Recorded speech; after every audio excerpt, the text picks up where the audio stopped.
एक मंडल है देवी पाटन मंडल, उसमें जिला पड़ता है बहराइच, श्रावस्ती, बलरामपुर और गोंडा। तो जिसमें बहराइच का कैसरगंज सीट आप लोगों के सामने अभी नहीं खुल पाया है और कुछ जगह का सीट जो है खुल चुका है। इसी के सापेक्ष जो लोकसभा चुनाव है उसी के बीच में विधानसभा चुनाव भी जो दोबारा होना है कुछ जगह, उसमें से बलरामपुर के शैलेश सिंह या सैलू भैया को टिकट मिला है भाजपा से और वहां पर भी चुनाव होना है। तो मैं आपको कुछ बात बता दूं कि श्रावस्ती एक है आपके यहाँ डिस्ट्रिक्ट, वहां पर श्रावस्ती लोकसभा जो है 58 है, वहां पर टिकट मिला है भाजपा से साकेत मिश्रा को और सपा से टिकट मिला है राम श्रोमणी वर्मा को और सबका भी क्लियर नहीं हो पाया है किसको किसको टिकट मिलेगा। तो आप लोग बताइए कि श्रावस्ती का भविष्य तय कैसे होगा। एक सवाल मैं आपके पास छोड़ रहा हूँ कि आप लोगों को इतने दिन तक सांसद जो चुनते हो गया है, विधायक चुनते हो गया है, आप लोगों ने कभी अपने क्षेत्र का विधायक या सांसद चुना है? आप लोग कहेंगे हाँ चुना, विधायक तो चुन लिया। शायद आप लोग को नहीं पता होगा कि मूल निवास उनका भी यहाँ नहीं है। सांसद जी को चुना है, सांसद जी को भी आप लोग नहीं चुन पाए हैं। खैर चलिए, क्योंकि जो बगल का होता है, पड़ोसी होता है, वो हमारा देखभाल करता है। अब एक बात सवाल है कि सांसद में राम श्रोमणी वर्मा जब आपका यहाँ पर सांसद बने थे तब से लेकर के अब तक वो अभी सांसद हैं और उनको एक नाम दे दिया गया कि लापता सांसद। खुद उनके बयान में आप लोग देखेंगे लापता सांसद जो है यहाँ की जनता और जो उनसे नफरत करने वाले होंगे या विपक्ष वाले होंगे, सब लोग कह रहे हैं भाजपा का कैंडिडेट जो यहाँ से ना होकर यहाँ से कोसों दूर 4, 6, 7, 8 जिले के बाद जो है यहाँ देवरिया जिले से आता है और यहाँ पर सांसदी के लिए अपील करता है और उसका नाम वो कहता है कि हम इस जिले का विकास करेंगे। श्रावस्ती को चारागाह भूमि कहते हैं। चारागाह भूमि मतलब कोई कहीं से भी आए, मुंह उठा के आए, हम लोग उसको सांसद बनाते हैं, विधायक बना देते हैं और श्रावस्ती का विकास 0 ही रह जाता है। चारागाह भूमि जिस तरीके से कहते हैं श्रावस्ती को पूरे, उसी तरीके से श्रावस्ती के लोग भी हैं। मैं कहूँगा आप लोग नहीं जाग रहे हैं, क्योंकि आप लोग अगर जाग जाएं तो श्रावस्ती का भविष्य तय हो जाएगा।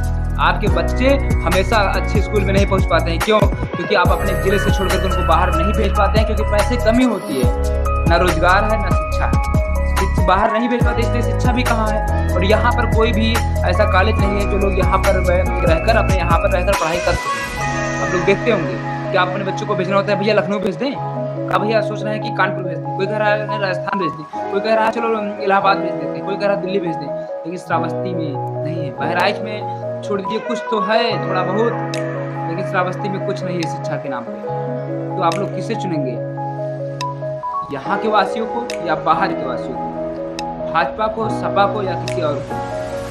नो डाउट आप लोग अपने मन से चुनेंगे, लेकिन किसकी आवाज होनी चाहिए?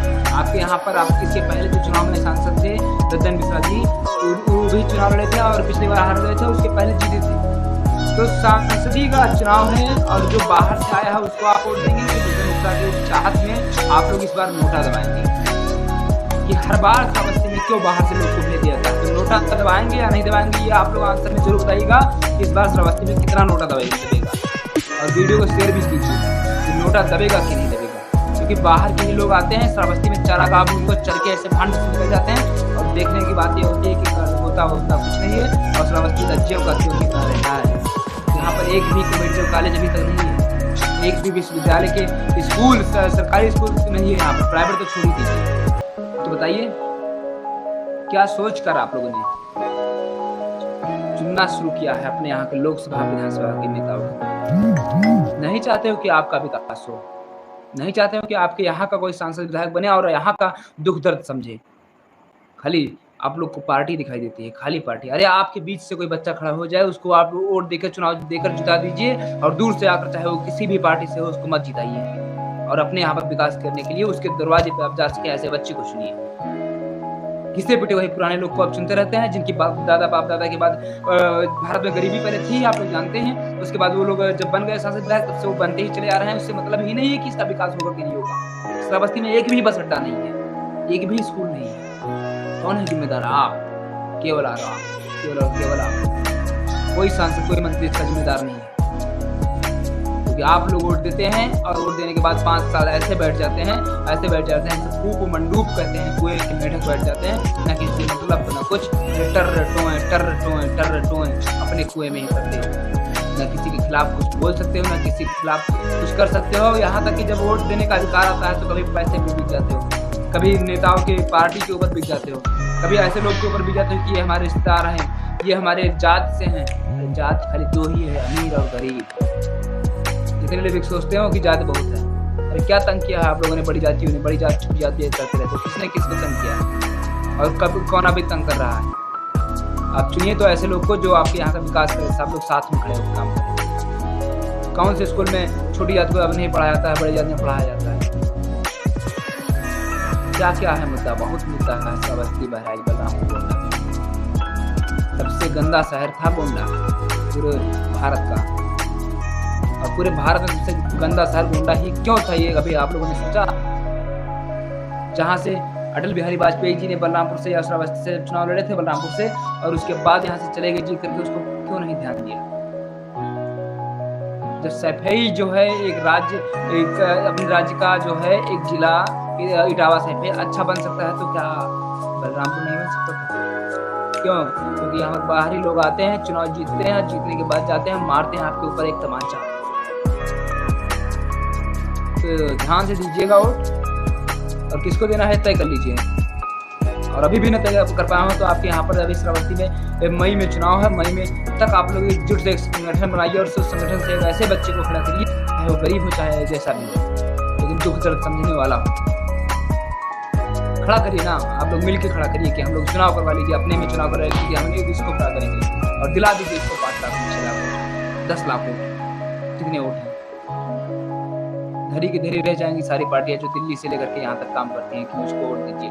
गठबंधन देखिए, जो एक दूसरे का टोंट कसते रहते हैं वो गठबंधन करते हैं। पक्ष पार्टी को देखिए, अपने यहाँ के लोगों को टिकट न दे करके बाहर लोगों को टिकट देने का मतलब क्या है?